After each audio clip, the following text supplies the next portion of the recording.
Hey guys, Mark Ferrasci, Protect Dog Training, and Zecky. Zecky was a young pup when he first came. He went through his first stage of his obedience. Good. He did pretty good. He went back home with the owners, and I gave them several lessons.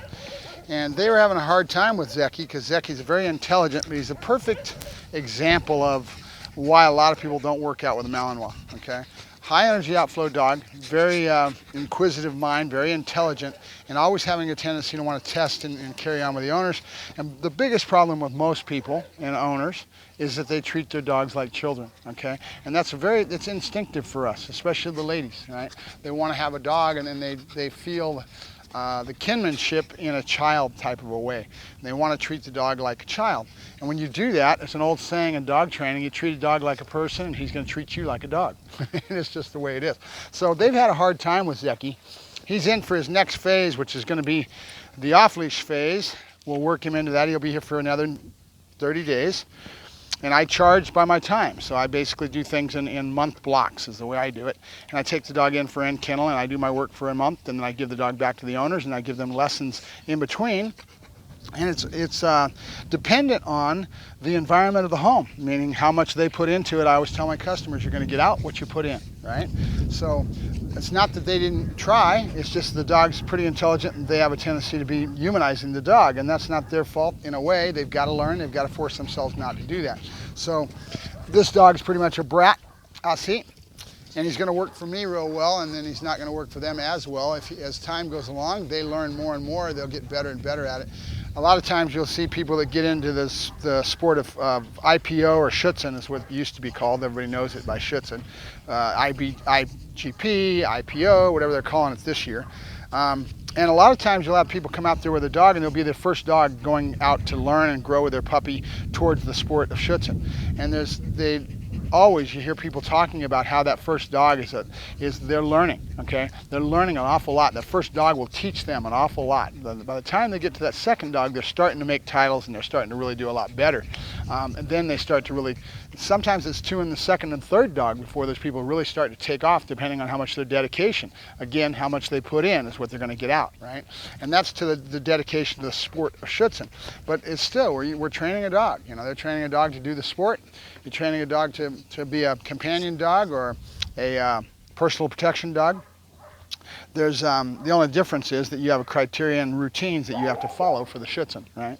So I'll see. So we're going to find out, how Zecky does. All I'm trying to do now is kind of refresh his memory. We've got the table out here. I got my clicker. I got my bowls. I'm going to do this for a couple days and just get him in the swing of things. Good. And he's going to respond. And then I'm going to do a lot of coranda work because I guess he has a tendency to be breaking at home.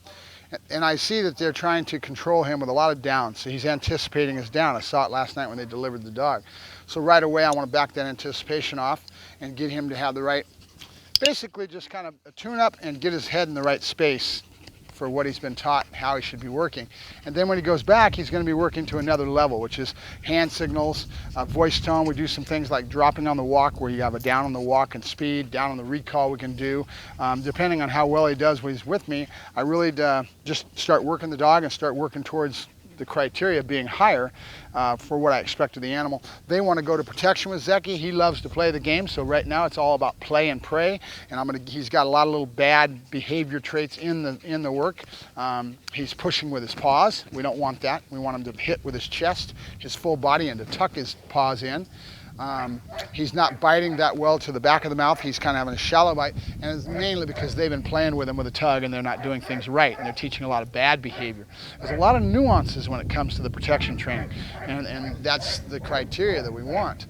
The nuances are very entailed as far as how minute they are and what we want. And when you go out and you watch a decoy working the dog and you're seeing him tease the dog, all you see is excitement. You don't realize that there's so many little fine points that we're working on to get the dog to do it. So what is that criteria for personal protection?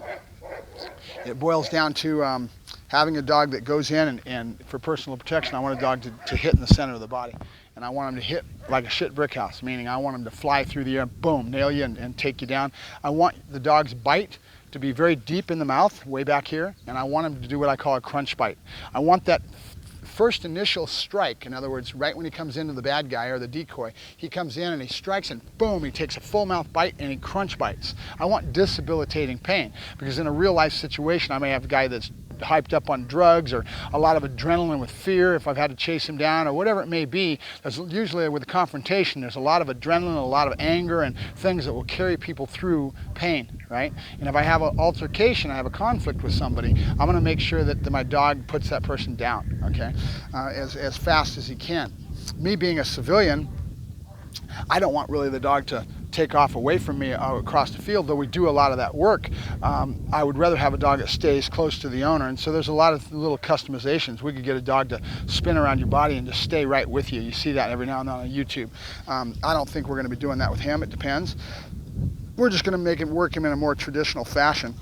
But I'll be working on that bite work on this session, because I know the customer is going to keep coming back and keep building the dog. And usually what it takes as far as money-wise, for about 2.5 years, and you have the dog and I'm giving you lessons and I'm doing this in-kennel type thing, I'm charging you a certain fee, and every time you come back to me, so it's about probably $7,500, $8,500, somewhere in there, that you're going to total pay over a length of time, because we got to wait for maturity to come together, and the dog's learning, just like martial arts, getting better and better as he grows with the behaviors that we're asking of him as far as protection.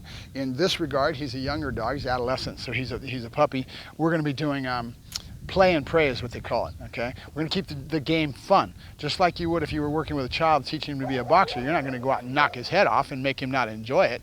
You're going to make him grow, and slowly but surely, as he matures and gets older and gets more adept at the sport of boxing, as an example, he's going to become better and better. And then when it gets real is when that real first match goes on, and they go ding ding, fights on, ding dings, fights off, and the person has to get through that whole match before they can get at the end of the round, right? It's not over with until the bell rings at the very end. So when we get to that next point, like with Joker and things, that dog's been taught to fight, and he will bring up his drive based on that. Some of that's maturity, but a lot of it's how we're working the dog. So that's just my little spiel for today. I'll let you see how Zecky's doing as we go along.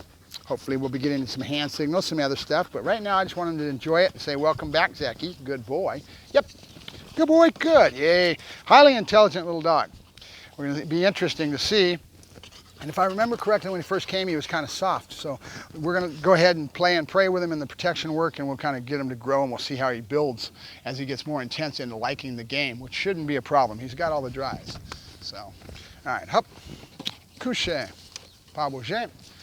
All right, Mark Ferrasci, Protect Dog Training, and Zecky, that's not got a lot of bad behavior now, couché, pas bouger. And he was listening to my voice, and so he thinks he's supposed to break. Good boy, Zecky, good. Have a good day, guys. We'll talk to you later. Bye-bye.